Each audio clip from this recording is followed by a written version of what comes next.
कुछ दिनों पहले की बात है। एक गांव जंगल के करीब बसा हुआ था।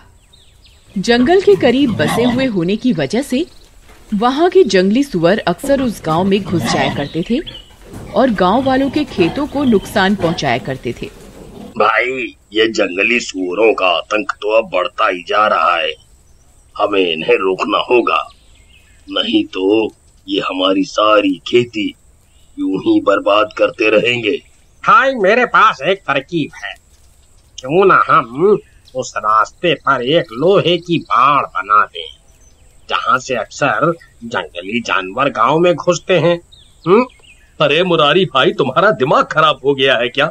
नहीं नहीं, हमारे पास इतना पैसा नहीं है जो हम बाड़ बनवाएं। मेरे पास एक आसान रास्ता है इन जंगली जानवरों को सबक सिखाने का। फिर रात होने पर कालिया एक तरबूज में गोला बारूद भरकर उस रास्ते पर रख देता है जहां से अक्सर जंगली जानवर गांव में आया करते थे, और एक पेड़ के पीछे जाकर छुप जाता है। अब मजा आएगा जंगली सुअर, अब तुझे मजा चखाऊंगा। फिर थोड़ी देर इंतजार करने के बाद जंगल से एक हथनी निकलकर उस रास्ते पर आती है। रास्ते में तरबूज देखकर वो खुश हो जाती है।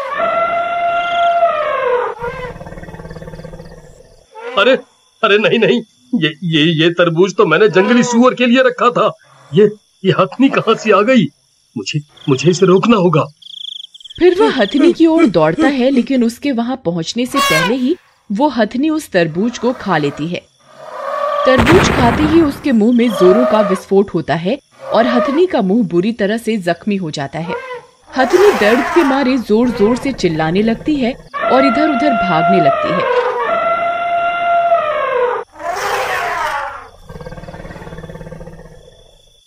उसे कुछ समझ में नहीं आता कि वो क्या करे। उसकी चिंगार सुनकर कुछ गांव वाले भी वहां पहुंच जाते हैं। अरे कालिया भाई, इस हथनी को क्या हुआ? इसका मुंह तो बुरी तरह से जख्मी हो गया है। ऐसा कैसे हुआ इसके साथ? अरे भाई, जंगली सुअरों को सबक सिखाने के लिए मैंने एक तरबूज में विस्फोटक भर कर रखे थे, लेकिन ये हथनी पता नहीं कहां से आ गई और तरबूज खा गई और इसके मुंह में विस्फोट हो गया। ये तो बहुत बुरा हुआ भाई।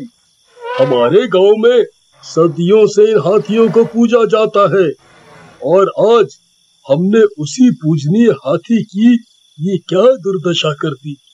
भाई, एक तरफ तो हम एक जानवर की पूजा करते हैं और दूसरी तरफ उन जंगली सुअरों को जान से मारने की कोशिश करते हैं। उन बेजुबानों को भी तो भगवान ने ही बनाया है। तुम सही कहते हो भाई। लगता है इसी सोच के कारण भगवान ने हमारी पूजा स्वीकार नहीं की। फिर वह हथनी दर्द में तड़पती तड़पती जंगल के अंदर चली जाती है। उसकी चीख पुकार सुनकर एक चुड़ैल की नजर उस पर पड़ती है। अरे, इस हथनी को क्या हुआ? इसका मुंह तो बुरी तरह से जख्मी है। फिर वह चुड़ैल उड़ती हुई उस हथनी के पास जाती है। हथनी उस चुड़ैल को देखकर डर जाती है। अरे डरो नहीं, मैं तुम्हें नुकसान नहीं पहुंचाना चाहती। ये तुम्हारे साथ क्या हुआ? फिर हथनी उसे पूरी बात बताती है। अच्छा, तो ये सब इन इंसानों की करतूत है। मुझे तो पहले ही इन इंसानों पर भरोसा नहीं था। मैं तुम्हारे जख्मों को तो ठीक नहीं कर सकती, लेकिन एक उपाय है जिससे तुम्हारी पीड़ा कुछ कम जरूर हो सकती है। तुम पास में बनी नदी में चली जाओ। नदी के पानी से तुम्हारी जलन कुछ कम हो जाएगी। फिर हथनी चुड़ैल की बात सुनकर गांव में बनी नदी की ओर चली जाती है। सभी गांव वाले भी उस हथनी को देखने के लिए उस नदी के किनारे इकट्ठा हो जाते हैं। वो बेचारी हथनी नदी के बीचों बीच जाकर खड़ी हो जाती है। भाई, हमें इस हथनी की मदद करनी चाहिए। क्या पता हमारी मदद से ये ठीक हो जाए। फिर दो गांव वाले हाथी पर सवार होकर नदी के अंदर जाते हैं। दूसरे हाथी अपनी सूंड की मदद से उस हथनी को नदी से बाहर निकालने की कोशिश करने लगते हैं, लेकिन कोई फायदा नहीं होता। हथनी जख्म के कारण बहुत कमजोर हो चुकी। अरे बिल्लू भाई, लगता है अब कोई फायदा नहीं है। ये बहुत कमजोर हो चुकी है। हीरा भाई, इसके पेट की ओर तो देखो, लगता है ये गर्भ से है। हाँ भाई बिल्लू, तुम सही कहते हो, ये तो गर्भ से है, लेकिन हम क्या कर सकते हैं? तभी हथनी के गर्भ से होने की बात नदी के किनारे खड़े गांव वालों को पता चलती है। अरे सुषमा, तुमने सुना? ये बेचारी हथनी तो गर्भ से है। हाँ बहन, इस बेचारी हथनी के साथ तो बहुत बुरा हुआ, लेकिन हम गांव वाले इसके बच्चे को कैसे बचाएं? भाई, पानी बहुत गहरा है और लगता है अभी बच्चे के जन्म का समय भी नहीं आया है। हम इसके बच्चे को नहीं बचा सकते। तभी ये सब बातें वहां पेड़ पर बैठी चुड़ैल को पता चलती है। अरे ये क्या, इसके पेट में तो बच्चा भी है, मुझे इसकी मदद करनी होगी। फिर जैसे ही चुड़ैल पेड़ की छांव से बाहर निकलती है और सूरज की रोशनी से जल उठती है। अरे नहीं, ये क्या, मैं तो भूल ही गई, मैं सूरज की रोशनी में बाहर नहीं निकल सकती। क्या करूं, इसकी मदद कैसे करूं? हे भगवान, मैं मानती हूँ मैं धर्म के रास्ते पर कभी नहीं चली, इसीलिए मैं चुड़ैल बनकर इसकी सजा भुगत रही हूँ। लेकिन आज मुझे इस हथनी के बच्चे को बचाने के लिए आपकी मदद की जरूरत है। मैं सूरज की रोशनी में बाहर नहीं निकल सकती, कृपा करके मेरी मदद कीजिए। ये गांव वाले इस हथनी की कोई मदद नहीं कर पाएंगे। हे भगवान, अब आप ही कोई चमत्कार कीजिए। वहीं दूसरी तरफ हथनी बेहोश होने लगती है और धीरे धीरे पानी में डूबने लगती है। अरे भाई, जल्दी ही कुछ करना होगा, नहीं तो इस हथनी के साथ साथ इसका बच्चा भी मर जाएगा। लेकिन हम इसकी मदद कैसे करें भाई? हम इंसान अब इसकी कोई मदद नहीं कर सकते।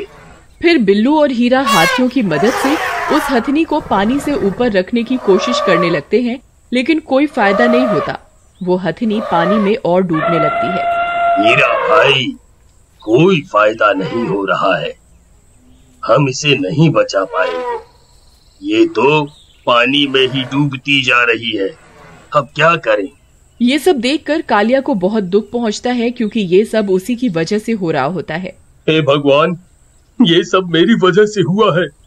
मैंने ही आपके बनाए हुए जीव को मारने की कोशिश करी थी। मैं भूल गया था कि आपके बनाए हुए प्रत्येक जीव में आपका वास होता है। मुझे अपनी गलती स्वीकार है भगवान, मुझे माफ कर दीजिए। मेरे किए की सजा इस हथनी के बच्चे को मत दीजिए। अब आप ही कुछ कीजिए भगवान, हम इंसान इसकी मदद नहीं कर पा रहे हैं। तभी जोर जोर से हवाएं चलने लगती हैं। काले बादल सूरज को अपनी आगोश में ले लेते हैं और दिन में ही अंधेरा हो जाता है। अरे बहन, ये अभी तो दिन था, ये अचानक से दोपहर में रात कैसे हो गई? हे भगवान, आपकी लीला अपरंपार है। तभी गांव वालों को डरावनी डरावनी आवाजें आने लगती हैं और वो चुड़ैल बाहर निकल आती है और नदी के ऊपर उड़ने लगती है। अरे मर गए रे, ये चुड़ैल कहाँ से आ गई? ये तो दिन में बाहर नहीं निकल सकती थी, परंतु आज कैसे आ गई? भाई, तुम देख नहीं रहे हो, आज दिन में ही अंधेरा हो गया है। ये सब ऊपर वाले की लीला है। इस चुड़ैल को स्वयं भगवान ने भेजा है ताकि वो इस हथनी की मदद कर सके। फिर वो चुड़ैल नदी के अंदर चली जाती है। तभी वो हथनी भी दम तोड़ देती है और पानी में डूब जाती है। अरे बिल्लू भाई, हथनी ने तो अपने प्राण त्याग दिए, अब इसके बच्चे का क्या होगा? तभी पानी में से चुड़ैल बाहर निकलती है। उसकी गोद में एक हाथी का बच्चा होता है। सब गांव वाले उस हाथी के बच्चे को देखकर खुश हो जाते हैं। फिर वह चुड़ैल उस बच्चे को किनारे पर रख देती है और वहां से चली जाती है। तभी वो काले बादल भी हट जाते हैं और वापस से दिन हो जाता है। फिर सब गांव वाले उस हाथी के बच्चे को बहुत सारा प्यार देते हैं और उसका पालन पोषण करने लगते हैं और भगवान से माफी मांगते हैं। हे भगवान, आज के बाद हम किसी भी जीव को कोई हानि नहीं पहुंचाएंगे। सब जीव आपके ही बनाए हुए हैं, हम अब से किसी को भी हानि नहीं पहुंचाएंगे।